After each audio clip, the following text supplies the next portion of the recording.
Hey guys, Laguna here, and a very common question that people are asking me are what are the KFM PvE rotations? What is their PvE build and how do you do it? This is different from my normal PvP stuff and my normal tutorials and guides on other things, but we're going to go in depth on how to kill a mob or how to put damage on a boss with the new KFM build. I went into this build in my last video, the KFM skill guide, but we're going to go over the key components of this build really quickly, and then I'm going to show you a rotation on these mobs over here. This build does require you to be 45 because you need Searing Palm for this. This is not an effective build if you do not have this ability. This entire build relies on you keeping stacks of the Searing Palm up till 4 and being able to reset this cooldown to keep the stacks up during the entire fight. Okay. So you have to have 3 points into Searing Blow. This is one of your abilities that lowers the cooldown of your Searing Palm. You have to have points into your Tiger Strike here. Okay, down the right. You can put 3 points here in Avenging Fist. This gives you another method to proc your Searing Palm. In this build, I've realized that these 3 points can either go in here or in your flurry down the middle, which is a full iframe during the entire attack. If you iframe something during your flurry, it's another method of activating your Searing Palm. But I've been experimenting with both. It's a preference thing, okay? 1 point here. This isn't necessary to the build, but it is easier if you have aggro on the boss. This helps you increase your aggro. Points down the middle here to increase your crit. Okay, anything that increases your crit obviously is very nice for PvE. Remember, this has to crit for it to activate your Searing Palm. The build doesn't, heavily rely on this, but it's really nice. 2 points into your Fighting Spirit, obviously for crit, unless there's a mechanic on the boss that you need the ice for.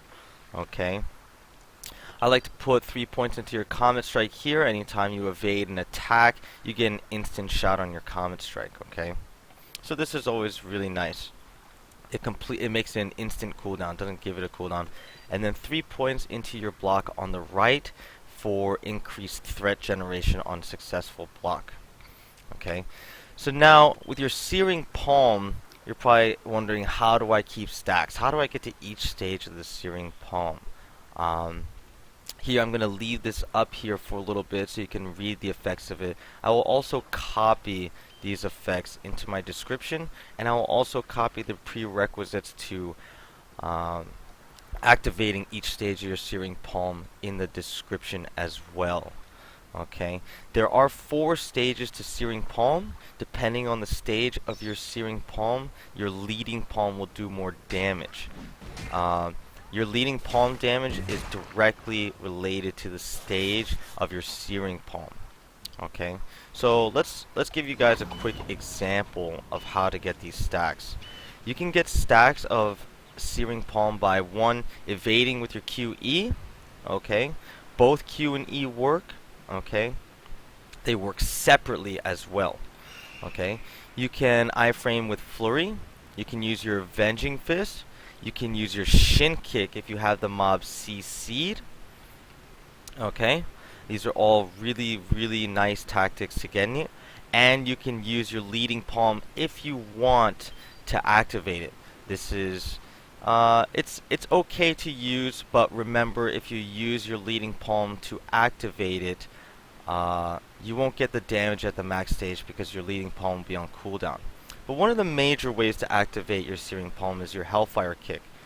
Some of you may remember or may have tried this build in the CBT and didn't work because the Hellfire Kick did not activate your Searing Palm. But now we have that proc you see right below the icon, on hit ready Searing Palm. So this is actually your main activator for your Searing Palm, and your Hellfire Kick procs after a Tiger Strike. Okay, so your rotation is going to look like this. You're going to use Tiger Strikes as many times as you can. You're going to use a Hellfire Kick, proc your Searing Palm, and then hit the Searing Blows, okay? Almost as many times as you can, but you really want to do it when you're low on chi. This gives you chi recovery as well, okay? then make sure that you activate your Searing Palm again before it goes on cooldown to get to the next stage. If you activate stage 1, you're going to have a certain amount of time before you can activate stage 2. If you do not activate stage 2 within that time frame, the entire ability will go on cooldown. You'll have to start from the beginning.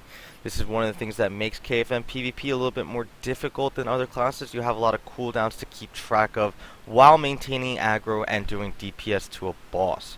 As you'll see here, you'll see the cooldown pop up when I activate it for the first time here. You see that? 10 seconds, okay? That's your cooldown to activate the next stage, okay? So now, I'm going to do my Hellfire Kick, activate stage 2. We have another 10 seconds here now, you see this? And then let's see if I can activate a crit here. We did not get a crit, so I'm going to use my Hellfire Kick again to activate stage 3. Okay? Now here, we're going to use our Q to activate the next stage, stage 4, and then Leading Palm for a giant crit. Okay? It doesn't always crit, but that's your burst damage. Okay? That's a big damage at the end if you do that at stage 4. And you see here, it's at 20 seconds, 18 seconds, okay? So we're going to try to lower the cooldown on that, okay? We're not getting any crits for our, we're not getting any crits for our Searing Blow. But what this does is, on crit, okay, it will decrease your Searing Palm cooldown by 5 seconds. So as you can see, after the full rotation, I still had 20 seconds left, okay, on my Searing Palm to start the rotation over again. You really want to avoid that. So if you go through all 4 stacks of the Searing Palm too quickly, you're going to have a long period of time where you don't have any buff at all. You need to avoid that. The entire point of this rotation is to keep this buff up at all times at any point in the stage. The damage seemed low. I didn't get any crits because for purposes of this video I took all my soul shields and accessories off. I hope this video helped you guys. If you have any questions or comments, leave it in the comments below. I will put some useful information in the description. There's also a link to downloading this game if you're interested. And again, thank you very much.